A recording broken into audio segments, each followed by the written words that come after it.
Quando eu vejo uma pessoa, fiquei decepcionado com fulano, falei, você está errado.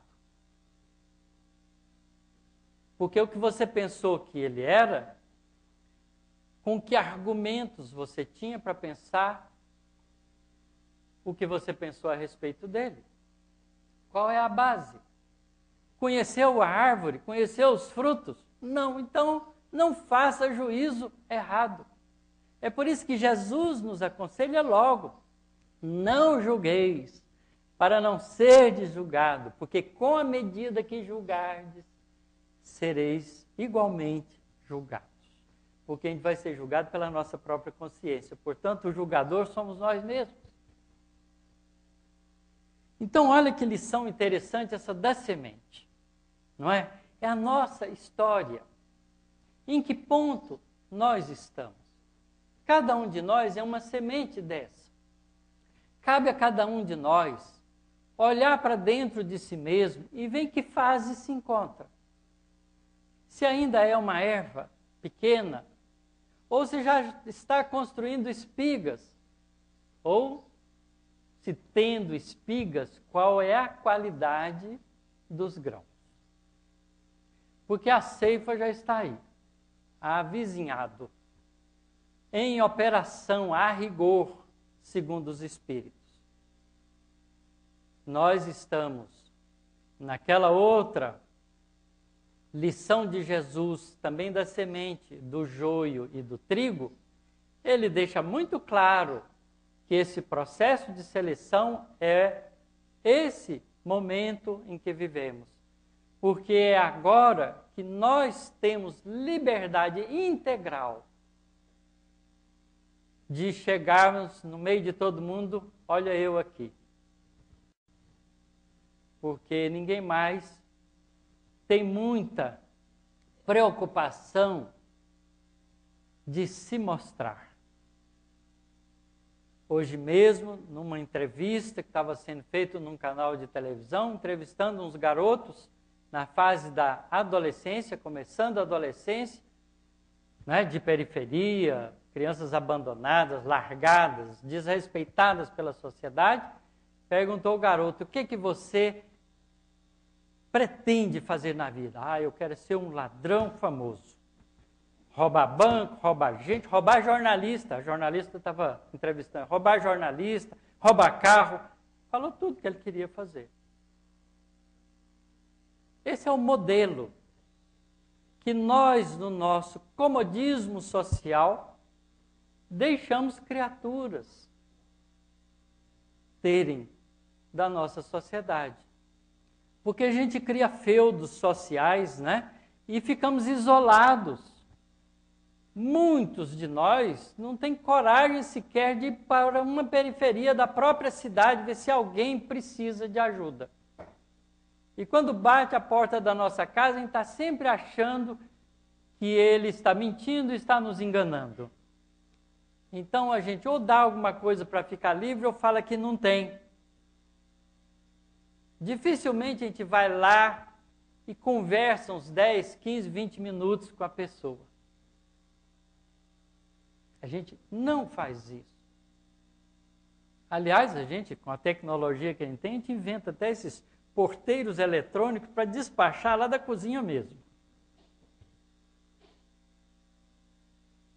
Não é isso que nós podemos esperar para uma sociedade inteligente, amorosa, fraterna, digna.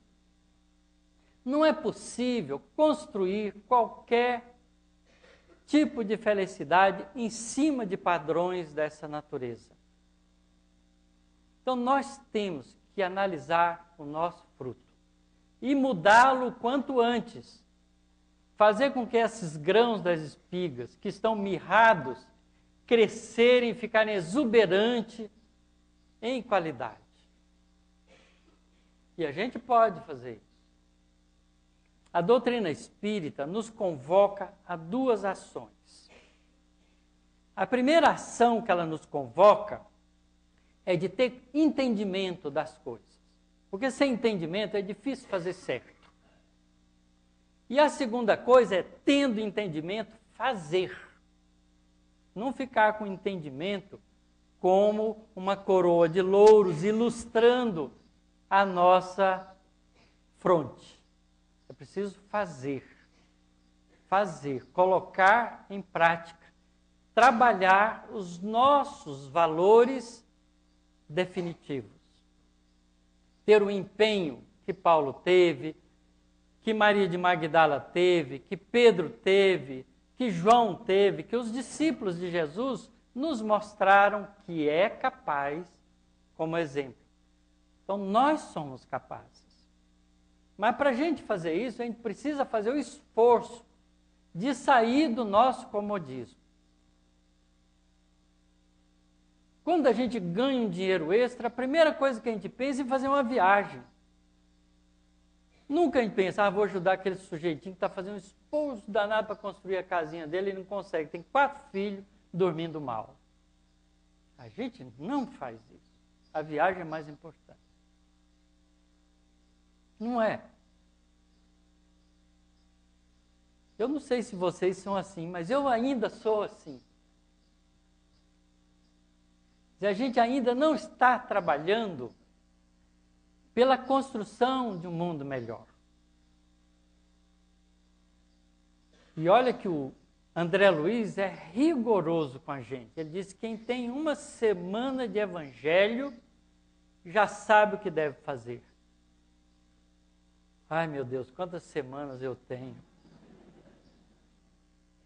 Né? Desde 18 anos que eu estou cultivando o evangelho. Com 65 anos, vocês fazem as contas, quantas semanas já deu. Então, a gente tem que mudar. Essa história é a nossa história. Há vários livros que os espíritos têm escrito, contando o desapontamento de nós, os espíritas, quando desencarnamos. Porque sabíamos e não fazíamos.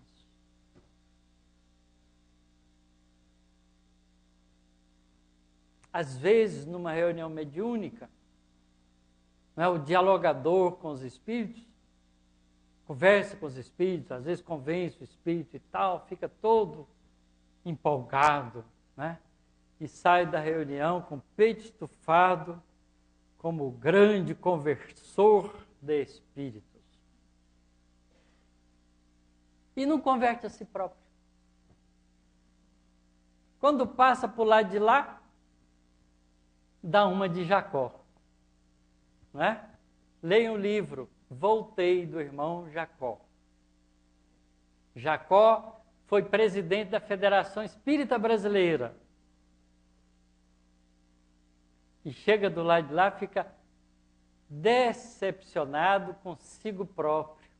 Aí vale o termo, porque ele se achava maravilhoso e não tinha senão sombra para mostrar. Porque o danado do nosso corpo espiritual é o nosso revelador. Tem luz, ele acende. Não tem, é cinza mesmo. E não adianta querer aparentar luz, porque não tem combustível espiritual para isso. Então, não acende. Não tem jeito de enganar. Aqui a gente se disfarça, né? O corpo físico permite isso. Então, é o mundo das ilusões. O mundo encarnado é o mundo das ilusões, como pensavam os gregos. E o mundo das ideias, que é o mundo do espírito, esse é o mundo real. E real é real, não tem jeito de camuflar. A pergunta, então, fica para nós. Estamos na hora da ceifa. Qual é a espiga e tipo de grão que nós temos acumulados pelas nossas ações para oferecer a esta colheita que está começando a se fazer na terra?